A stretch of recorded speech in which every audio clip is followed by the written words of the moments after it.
자기 객관화, 말씀을 통한 자기 객관화입니다. 주님이 하신 말씀이죠. 오늘 읽은 말씀, 마태복음 7장에 있는 말씀은 산상수훈 중에 하나의 말씀입니다.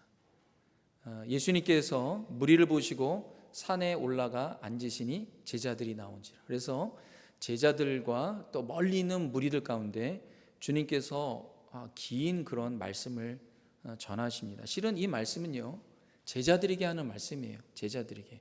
그리고 무리들이 이제 들은 거죠.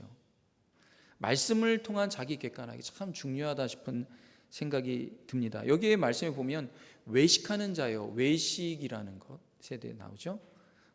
겉으로 행하고 겉으로는 사람들에게 좋게 보이지만 실제로 마음은 병들어 있는 상태. 이걸 외식 아닙니까? 근데 왜 이런 일이 일어나는가? 실은 오늘 말씀을 통하여서요, 자기 객관화가 안 되는 거예요. 자기 객관화가. 세상에서 제일 무서운 사람들이 어떤 사람들일까요? 실은 어디에 사로잡혀 있는 사람들입니다. 긍정적으로 무섭고 두려운 사람들이 있어요. 예수님께서 제자들에게 말씀하셨죠. 나를 바라보고 나를 믿고 나를 따르게 되면 세상이 너희를 두려워하리라 했어요. 왜? 내가 이미 세상을 이기었노라 했어요. 그런 긍정적인 두려움이 있는 사람. 근데 부정적인 으로 무서운 사람들이 있어요. 세상을 의롭게 하고 사람들을 좀 좋은 길로 인도하고 참되고 의로운 것에 사로잡힌 사람들은 긍정적으로 세상에 이득을 주는 사람들이죠. 그러나 세상에 유익을 주지 못하고 오히려 구렁텅이에 빠뜨리는 사람들. 요즘에 전쟁이 많이 나잖아요. 왜 그런 일이 일어날까? 자기 객관화가 안 되는 거예요. 나는 정당하고 나는 맞는데 저 사람이 틀린 거예요. 누가 보더라도 이거 잘못된 건데 본인만 몰라요. 불의와 거짓에 사로잡힌 사람들, 예를 들어 사상이라든가 어떤 철학이라든가 어떤 종교에 사로잡히면 굉장히 무섭습니다. 대화로 안 돼요. 말로 안 돼요. 자기가 옳다고 생각하기 때문에. 수많은 사람들이 죽어나가는데도, 여러분 2차 세계대전에 나치즘이라든가 그 다음에 엄청난 혁명을 통해서 수천만 명, 수억 명을 죽인 공산주의라든가, 왜 이런 일이 일어납니까? 잘못된 것에 사로잡혀서 사람들이 다 죽고 전 세계가 구렁텅이에 빠지고 너무나 많은 고통을 받는데도 생각과 뜻을 안 굽히는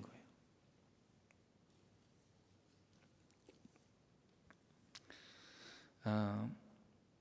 이 중심에 보면은 뭐예요? 다 인본주의예요. 인본주의예요. 내가 중심이에요. 내가 중심. 사람이 중심이에요. 내가 중심.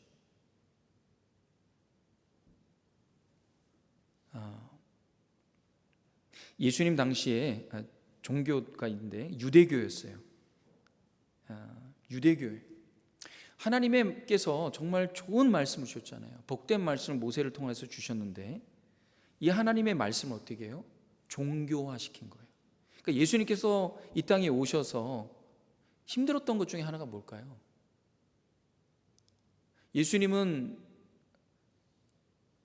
모세의, 하나님께서 모세를 통해 주신 그 구약의 말씀을 잘 풀어가시려고 하는 거예요.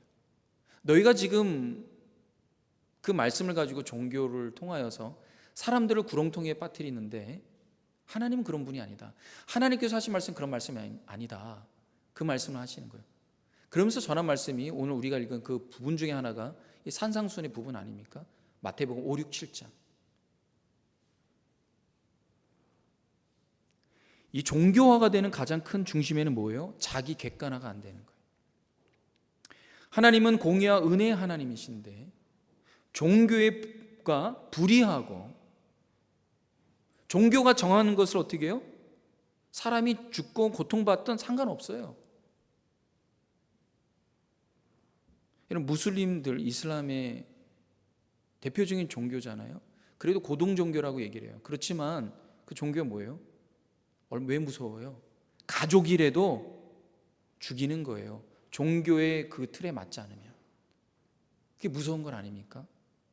좀 너무 끔찍하더라고요. 근데요, 예수님께서 제자들에게 뭐라고 말씀하시면, 내가 너희를 위해서 십자가에 죽고 그리고 부활하고 너에게 좋은 말씀, 은혜의 말씀을 전했지만 너희도 자칫 잘못하면 종교화될 수 있다는 거예요. 종교화될 수 있다는 거예요. 세상을 구원하는 것이 아니라 잘못된 종교로 인해서 세상이 오히려 근심되게 만드는 그런 교회가 될 수 있으니까 주의해라는 거예요. 그래서 오늘 이 말씀의 그 일부예요. 비판을 받지 않으려면 비판하지 말라. 이게 뭐예요? 자기 객관화를 하라는 거예요. 자기 객관화를 하라는 거예요. 교회가 교회다워지려고 하는 것은 뭐예요? 오늘 말씀에 보면 말씀을 통하여 자기 객관화가 들어가야 된다는 거예요. 오늘 말씀 3절 4절에 있는 말씀 한번 다 같이 한번 읽도록 하겠습니다. 시작. 어찌하여 형제의 눈 속에 있는 티는 보고 내 눈 속에 있는 들보는 깨닫지 못하느냐? 보라, 내 눈 속에 들보가 있는데 어찌하여 형제에게 말하기를 나로 내 눈 속에 있는 티를 빼게 하라 하겠느냐? 자기에게 이만한 들보가 있는 거예요. 나무 들보가 이만큼 눈에 박혀 있는데 형제에게 먼지와 같은 티를 보고 그거 빼라 그러는 거예요. 주님이 그런 말씀하시는 비유를 통해서 말씀하시잖아요. 제자들이 너희가 그럴 수 있다라는 거예요. 주님이 말씀을 주신 것은 나를 돌아보라고 하는 것이지 상대방을 보라고 하는 게 아니라는 거예요. 주님은 제자들이 자기 자신을 말씀을 통하여서 철저하게 들여다보기를 원했어요. 사람이 얼마나 주관적인지 모릅니다. 요즘은 주관의 시대예요. 주관적인 시대예요. 모두가 다 옳다 그래요. 모두가 내 말도 옳고 너 말도 옳고 다 옳다. 그럼 뭐가 진리냐? 그러니까 이 시대에는 진리는 없다. 그럼 진리는 뭐냐? 바로 자기다. 내가 느끼고 내가 생각하는 것이 그게 진리다 이거예요. 그러니까 요즘에 어때요? 어떤 아이들 지금 큰 문제가 동부까지 왔어요. LA에 이제 서부에서부터 연결해서 동부까지 왔는데 뭐냐? 아이가 어느 날 초등학생이 학교에 와갖고 남자아이가 나오는 필링이 여자아이 필링이 나요. 네. 여자처럼 살고 싶어요. 그러면 선생님이 알았어. 그래서 선생님이 호르몬 간호실에 데리고 가서 여성 호르몬 약을 주입시킨대요. 근데 그거를 부모에게 알리지 않도록 한다는 거예요. 이게 말이 됩니까? 이게 말이 돼요? 만약에 부모가 아이가 남자아이가 여자아이가 되겠다고 막 그렇게 할 때 부모가 막으면 재판에 걸리고요. 잘못하면 징역까지 가는 거예요. 여러분 이게 말이 되는 세상인가요? 아니잖아요. 하나님께서 분명히 남자와 여자로 만드셨어요. 남자와 여자로 만드셨어요. 그건 하나님 말씀이고 나는 내 생각, 내 필링이 중요하니까 내 뜻대로 하겠습니다. 여러분 그러면 어떻게 할까요? 그럼 목사님도 당신 필링과 당신 생각이 맞으니까 그럼 그렇게 사세요. 이렇게 해야 됩니까? 참 어려운 시대에 우리가 살고 있어요. 셀 모임이나 성경 공부할 때 보면은 이제 어떤 분들은 나름대로 말씀을 해석하는 분들이 있습니다. 근데 어떤 관점은요, 참 목회자인 저보다도 또 깊이 묵상 가운데 정말 그런 말씀, 그런 뜻이 이 안에 있었군요. 발견하는 분들이 있어요. 그런 분들은 정말 많은 기도와 또 말씀에 대한 묵상과 또 자기를 비춰보면서 그걸 깨달은 분들인 것 같아요. 그런 분들이 간혹 있습니다. 그런 분들 참 존경스럽더라고요. 근데 어떤 분들은 복음적이거나 성경적이지 않은 그런 해석을 하는 분들이 있어요. 성경을 보면서.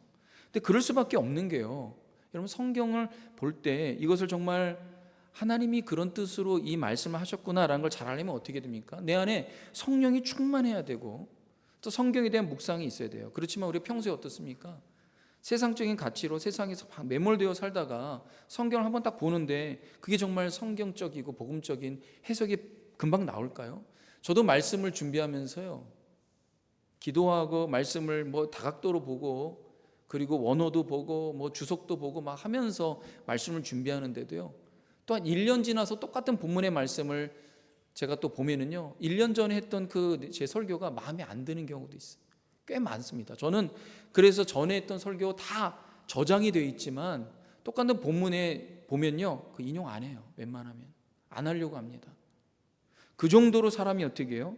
다 알 수 있는 게 아니에요. 한계가 있습니다. 그러면 가장 좋은 성경 해석은 무엇인가? 성경을 성경으로 푸는 거예요. 이 성경이 이해가 안 되면 다른 성경 복음에서 주님이 어떤 말씀을 하셨는가? 여러분, 그런데요, 정 이해가 안 되면 넘어가야 되는 거예요. 넘어가요. 여러분, 그 성경을 통독하다가 보면은 이게 무슨 말씀인지 생각되잖아요. 모르면 넘어가는 거예요. 여러분, 억지로 풀다가 2단 되고 3단 되고 4단 되는 거예요. 다 2단, 3단, 4단이 다 어떻게 나옵니까? 억지로 풀다가 된 거예요. 베드로 사도도 그 얘기했어요. 어떤 성경은 우리가 다 이해할 수 없는 성경의 말씀이 있다. 그걸 억지로 풀려고 하지 마라. 그러면 올무가 된다 얘기했습니다. 우리가 성경을 알 수 있는 것은 이거예요. 성경이 말하는 선까지 알 수 있고, 정말 기도하면서 성령님 가르쳐 주세요 하면서 성령께서 이해시켜주는 그 영역까지만 우리가 이해할 수 있는 거예요. 저도 그래요. 여러분이 어떤 말씀이 이게 무슨 뜻입니까? 저희가 가져올 때요, 어떤 거는 제가 충분히 모르는 것들도 있어요. 목사님은 다 알아야 되는 거 아닙니까? 제가 무슨 하나님입니까? 저도 성경이 말하는 것까지 알고 성령이 가르쳐 주시는 것까지 알고 제가 지금껏 여러 책들과 많은 책들을 통하여서 아는 것까지 아는 거죠. 여러분, 어떤 주석은요, 복음적이지 않은 주석도 있어요. 어떤 분이 질문할 때요, 주석도요 여러 단계가 있습니다. 어떤 거는 너무나 인본주의적인 그런 학문에 입각해서 쓴 주석이 있고요, 어떤 거는 정말 말씀에 입각해서 복음주의적 그 주석이 있어요. 근데 어떤 분이 주석 하나만 딱 택해갖고 이것은 이런 말씀인데요, 그렇지 않거든요. 적어도 목사님들 설교를 준비하려고 할 때 주석책 5개를 보라 그래요. 보면은요 다 그 나름대로 해석들이 있어요. 정말 성령님께 얼마나 기도하고 정말 말씀을 통하여서 이해해야 되는지 모릅니다. 어떤 건 이해가 안 되면 넘어가요. 저도 넘어갑니다. 이해되는 선 안에서 하는 거예요.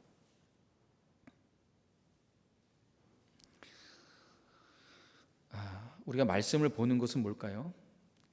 우리가 말씀을 진짜 보는 건 뭘까요? 내가 말씀을 이렇고 저렇고 해석하는 게 아니에요. 진짜 말씀을 보는 건요, 말씀이 어떻게 해요? 진짜 말씀을 보는 목적이 뭐예요? 성경이 나를 해석하고 성경이 나를 풀어주는 거예요. 내 인생 풀어주는 거예요. 말하자면요, 성경은 이거와 같아요.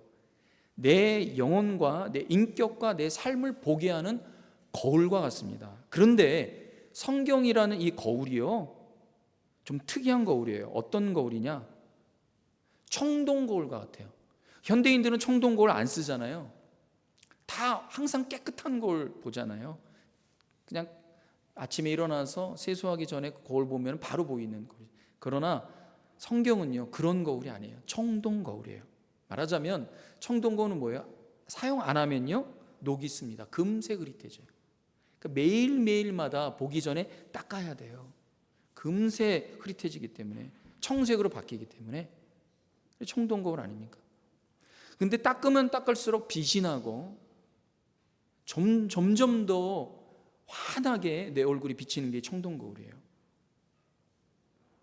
그래서 주님의 말씀을 매번 보고 매번 묵상하고 그럴 때면 그럴수록 어떻게 해요? 내가 더 선명하게 보여지기 시작합니다. 여러분, 거울을 보는데 선명하지 않으면 얼마나 답답합니까? 여러분, 말씀을 딱 볼 때 답답한 적이 있지 않아요? 어느 날 정말 너무나 고통스럽고 힘들고 그럴 때 내가 정말 주님 말씀 한번 오랜만에 봐야 되겠다. 딱 봤는데 이게 잘 이해가 안 가. 답답해. 역시나 주님의 말씀이 힘들어. 왜 그럴까요? 청동 거울 같아서. 주님의 말씀을 여러분 또 보십시오. 또 보고 또 보고 또 볼 때 어느 순간인가 보이기 시작하는 거예요. 근데 뭐가 보이느냐? 내가 보이는 거예요. 내 영혼이 보이고 내 상태가 보이고 주님의 말씀, 주님께서 나의 영혼을 보여주시는 거예요. 그럴 때 주님의 말씀이 내 영혼 가운데 스며들기 시작합니다.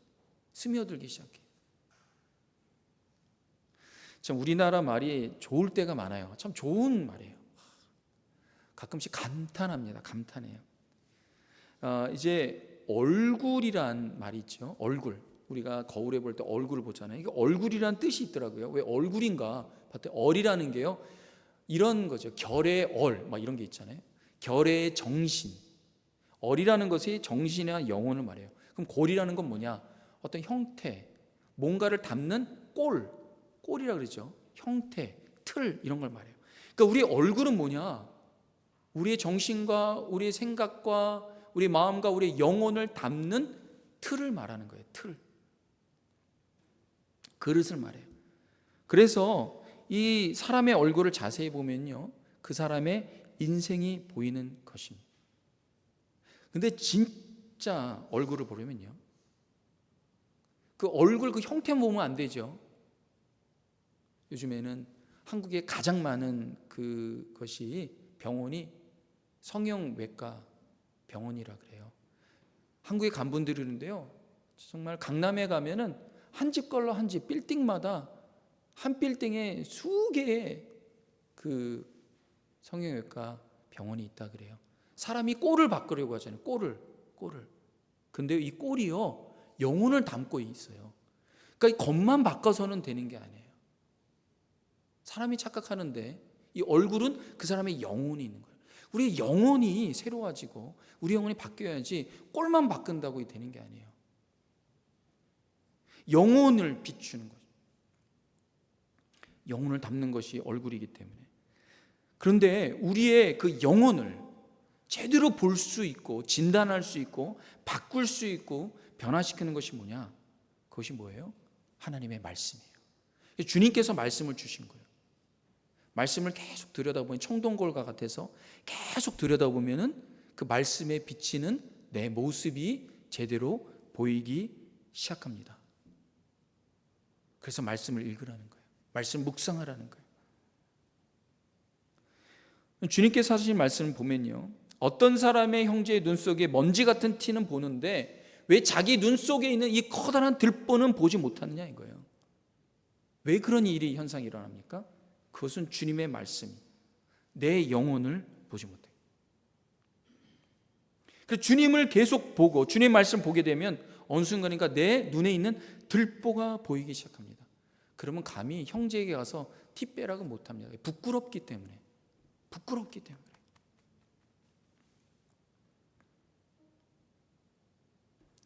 요즘에 한국에는 그런 말이 있죠. 옛날 속담은 모 묻은 개, 겨 묻은 개 나무란다고. 요즘에는 내로남불이라고 해요. 처음엔 저는 이 말이 무슨 말인지 몰랐어요. 근데 찾아보니까 자기가 하면 로맨스, 남이 하면 불륜이라는 거예요.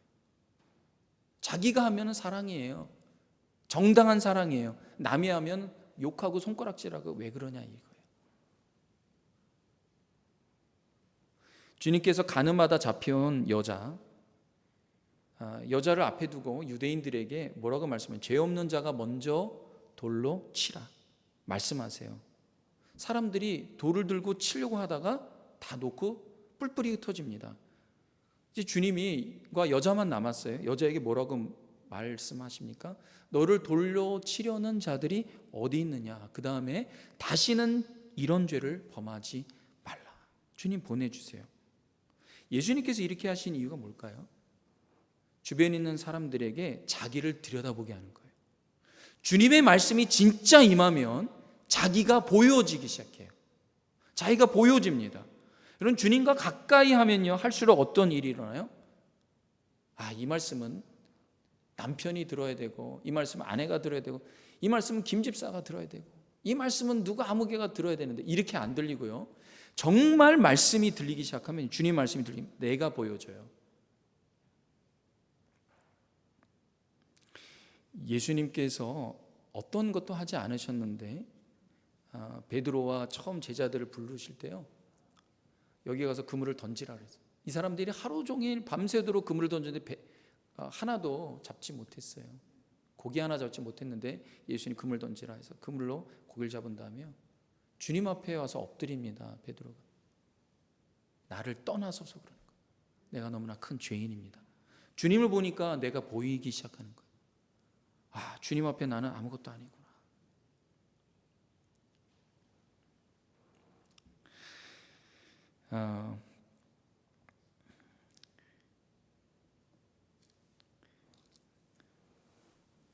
두 번째로 우리가 정말 내가 객관화가 되려면 어떻게 되는가?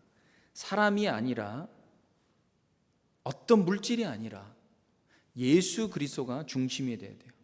영적 싸움에서 정말 치열하게 싸우는 영역이 뭐냐면요, 내 중심이고 사람 중심이냐 아니면 예수님 중심이냐 이거예요. 이게 참 어려운 부분이에요. 바울은 종교에 열심인 사람이었습니다. 유대교에 목숨 거는 사람이었어요. 그래도 바울이라는 사람은요, 유대교라는 그 거대한 종교에 목숨 걸었어요. 사소한 것에 목숨 거는 사람이 아니었어요. 근데 저는 보면요, 교회가 종교화가 되고 내가 그리스도인이, 주님을 따르는 제자가 그냥 종교인이 되어가는 과정을 보면요, 어떤 거 중간에 어떤 일이 일어나냐면 사소한 것에 목숨 걸어요. 교회가 진짜 목숨 걸어야 되는 것은 무엇입니까? 바른 복음 전하고 선교에 목숨 걸고 주님을 닮아가는 거룩으로 치열하게 삶의 현장에서 살아가려고 애를 쓰고. 얼마나 유혹이 많습니까? 주님, 내가 이것은 내가 정말 지키려고 합니다. 그래, 넘어져도 또 일어나고 넘어져도 또 일어나고 치열하게 내가 주님을 닮아가려고 합니다. 여기에 목숨 걸어야 돼요. 그 사도 바울이 내가 날마다 죽노라 그랬잖아요. 이게 뭐예요? 날마다 죽노라. 주님이 중심이고 나는 죽겠습니다. 목숨 건 거예요. 그리고 사랑하려고 애를 쓰고 하나가 되려고 애를 쓰는 것, 다음 세대를 위해서 헌신하고 주님 나라 위해서 자기 것을 내 것으로 여기지 않고 헌신하는 그런 모습들, 이런 복음의 본질에 이 목숨을 거는 것, 이게 제자가 돼요. 여러분, 우리가 예수님 믿는다고요 바로 그리스도인 제자 되는 게 아니더라고요. 자칫 삐끗하면 종교인 돼요. 자기 객관은 안 되고 말씀을 다른 사람 적용해. 나는 정말 들보가이만큼 있는데 그러기가 너무 쉬워요. 지금 한국에 한때 좀 문제가 됐던 게, 교회가 커지고 힘이 써지고 그러니까 어떻게 해요? 법망도 벗어가려고 하고 그 힘을 갖다 나타내려고 하고 이런 모습이잖아요. 얼마나 나중에 회개하고 그러면 안 되겠다, 그런 교회들이 생겨나잖아요. 자기 객관화가 안 되는 거예요. 그 교회에 변호사도 있고 판사도 있고 법조인도 있고 막 이러니까 그러면 안 되잖아요. 그렇잖아요. 우리가 뭐에 목숨 걸어야 되나요? 복음을 전하고 영혼을 끌어안고 이웃을 사랑하고 그런 데 목숨 걸어야 되잖아요. 여러분, 오늘 주일에 오신 분들은 로비에 이제 새로 깔려진 카펫을 보고 어떠셨습니까? 좋으셨나요? 좋으셨죠? 아니, 목사님 뭐가 깔린 거예요? 뭐가 바뀌었어요? 그런 분들도 있을 거예요. 근데 제가 참 우리 성도님들이 성숙하다고 생각하는 것은요, 카펫 색깔을 빨간색을 고집하지 않아서 감사. 어떤 교회는 교회 카펫은 무조건 빨간색이어야 된다고 주장하는 교회가 있어요. 주님의 교회의 카펫은 무조건 빨개야지, 주님의 피가 빨간 것처럼. 어떤 분은 성령님께서 말씀하셨대요. 내게 음성을 주셨대요. 교회 카펫 색깔은 빨간색이다. 이렇게 영적 가스라이팅을 하는 분들도 있어요. 여러분, 그러면 성령님께서 그렇게 말씀하실까요? 아니죠. 성령님 그런 말씀 안 하세요. 교회 카펫 색깔이 빨간색이면 어떻고, 파란색이면 어떻고, 검정색이면 어떻고, 하얀색이면 어떻고, 무늬가 빗살 무늬면 어떻고, 네모 색깔이면 어떻고, 뭔 상관입니까? 주님이 그거에 상관하실까요? 아니에요. 주님이 상관하시는 것은 여러분의 영혼이 잘 되는 거예요. 하나님을 잃어버렸던 영혼이 주님께로 돌아오게 하는 거예요. 그게 성령이 원하시는 거예요. 교회는 그걸 위해서 힘써야 되는 거예요.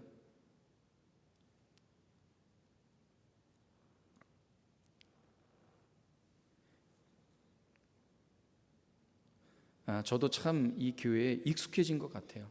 여러분 아실지 모르겠지만 제가 처음 교회 왔을 때 로비에 헝금함이 있었습니다. 헝금함이 나무로 짠, 누가 만든 것 같아요. 수제로 만든 거예요. 그러다가 이제 팬데믹이 되면서 그 나무함을 이 본당 안에다 놨어요. 근데 이제는 이제 로비가 좀 새롭게 되어지고 이제 꾸며지고 그러니까 이 헝금함을 이제 로비에다 좀 놓으면 좋겠다. 그래서 테이블에다가 성도님들이 이제 헌금 봉투에다 헌금을 쓰고 옆에다가 이제 헌금함 집어넣으면 좋겠다. 그래서 이제 그걸 옮겼는데 주중에 보고 오늘 보니까 헌금함이 없어졌어요. 환경미화원에서 환경 로비 미화를 위해서 치운 것 같아요. 그래도 제가 담임 목사잖아요. 저한테 얘기라고 좀 치우면 좋겠는데, 근데 저는 거기에 불만이 없어요. 왜냐? 교회에서 정권을 줬거든요. 환경 미화에서 교회 미화를 위하여 하라는 거예요. 하라는 거예요.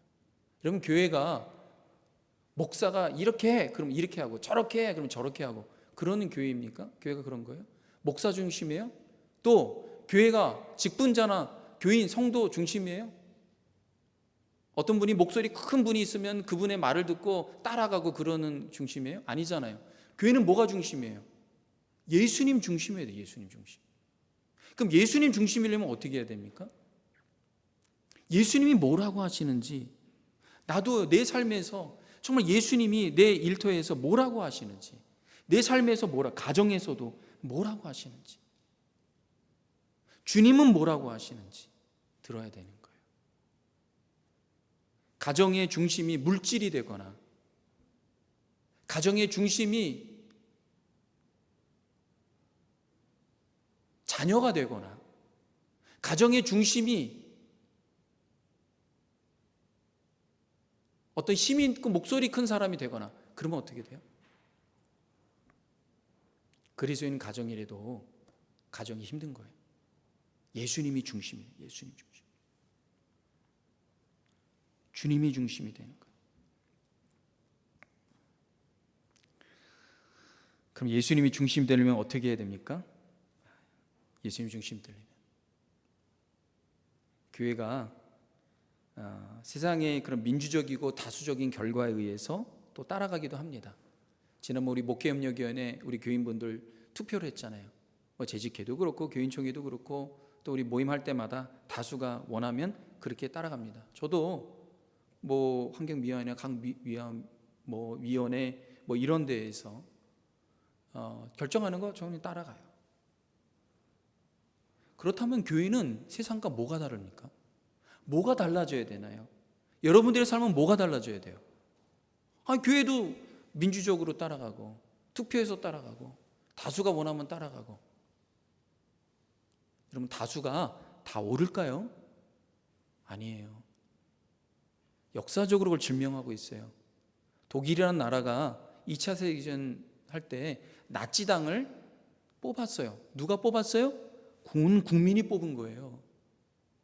공산주의를 누가 뽑았습니까? 온 국민이 뽑은 거예요. 다수의 허점이 많습니다. 그러면 어떻게 해야 되는가? 어떻게 해야 되는가? 옛날에 초대 교회에서는요, 투표로 하지 않고 대부분이 뭘로 했냐 하면은 이렇게 뽑기를 했어요. 기도하고 주님 역사, 그렇다고 뽑는다고 사람을 뽑는데 그 모두를 다 세워놓고 뽑은 게 아니라 정말 존경하고 정말 인정받고 이런 분들을 소수로 뽑아서 그 중에 하나님이 택하신 분이 누구입니까? 그러면서 제비 뽑은 거예요. 당연히 그렇게 해야죠. 그러면 어떻게 해야 되는가? 정말 기도하고 말씀이 선행돼야 돼요. 그것이 예수님 중심이 되는 거예요. 그게 예수님 중심이 되는 거예요. 교회에서 기도하지 않으면 금방 사람 중심이 돼요. 금방 사람 중심이 되고 금방 종교화가 되는 거예요. 근데 기도도요, 여러분, 기도도 저는 앞에서 여러분들이 기도를 인도하느라고 큰 소리를 기도하지만 어떤 분이 기도를 크게 하니까 저분은 기도를 잘해, 나는 기도를 작게 하니까 기도를 못해. 아니에요.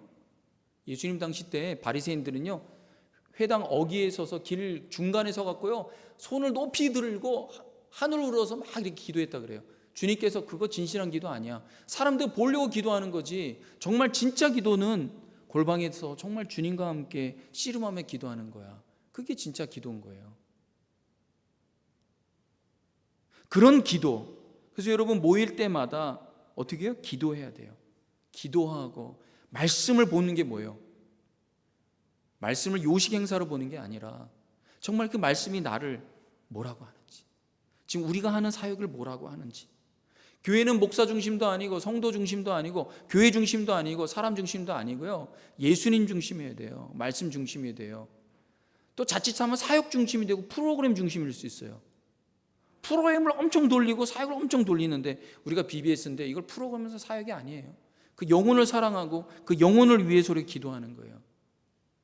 자칫 잘못하면 사역을 그러니까 선교를 한다 그러는데 선교가 사역 중심 선교가 되는 게 아니에요. 진짜 하나님께서 선교의 마음을 주시고 그 마음을 참여하는 그런 것이 돼요. 그래야지 교회가 달라지죠. 그래야지 교회가 종교화되지 않아요. 한마디 말씀만 하고 마무리하겠습니다. 주님이 하시는 말씀 5절에 있는 말씀 다 같이 한번 읽도록 하겠습니다. 시작. 외식하는 자여 먼저 내 눈 속에서 들보를 빼어라. 그 후에야 밝히 보고 형제의 눈 속에서 티를 빼리라. 주님이 이 말씀하시는 게 뭘까요? 주님이요, 제자들에게 하신 말씀은 제자들을 너희가 나가서 세상을 변화시키고 돌아다녀, 그렇게 하신 말씀이 아니에요. 주님은 제자들이 그 자신이 변화되길 원했어요. 교회는 세상을 변화시키는 것이 먼저가 아니에요. 교회의 먼저는요, 교회가 변화되는 거예요. 우리는 변화되지 않은데 세상에 나가서 변화되십시오, 절대로 그런 일 없다는 거예요. 주님께서 내 눈 속에 있는 들보는 먼저 빼야 되는 거 아니니? 우리가 먼저 교회가 변화시키는, 주님이 원하시는 이 말씀들은 다 누구를 향한 말씀이에요? 세상에게 향하는 말씀이 아닙니다. 창세기서부터 요한계시록까지 있는 말씀은요, 다 누구를 향한 말씀이에요? 창세기서부터 모세오경 이스라엘 백성을 향한 말씀이에요. 언약 백성을 향한 말씀. 선지서들 언약 백성을 향한 말씀이에요. 복음서와 요한계시록도 교회를 향한 말씀이에요. 다 우리를 향한 말씀. 교회가 변혁되면 세상은 그냥 변혁되는 거예요. 주님이 말씀하시는 거예요. 교회가 부흥되면 세상이 부흥되는 거예요. 그럼 교회 부흥은 무엇입니까? 사람이 많아지면 좋지요. 많아지면 너무 좋아요. 근데 진짜 부흥은 뭐예요? 예수 그리스도로 부흥하는 거예요. 내 한 사람 한 사람이 예수 그리스도로 부흥하는 거예요. 그리스도로 부흥하는 게 뭐예요? 예수님의 말씀이 내 안에 들어오기 시작하는, 스며들기 시작하는 거예요. 내가 변혁돼야 돼요. 다른 사람 볼 거 없어요. 다른 사람 볼 거 없어요. 주님은 내가 변해야 되고 나를 가까이 하고 나를 만나. 사랑하는 성도 여러분, 주님의 말씀을 사랑하시고 주님으로 인하여서 내가 바뀌고 주님을 닮아가고 주님으로 인하여서 기뻐하는 우리 성도님들 되시길 주님의 이름으로 축원합니다. 기도하겠습니다. 하나님 감사합니다. 주님으로 인하여서 기뻐하고 주님으로 인하여서 부흥하는 우리 모든 성도들 되도록 역사하여 주시옵소서. 예수님의 이름으로 기도합니다. 아멘.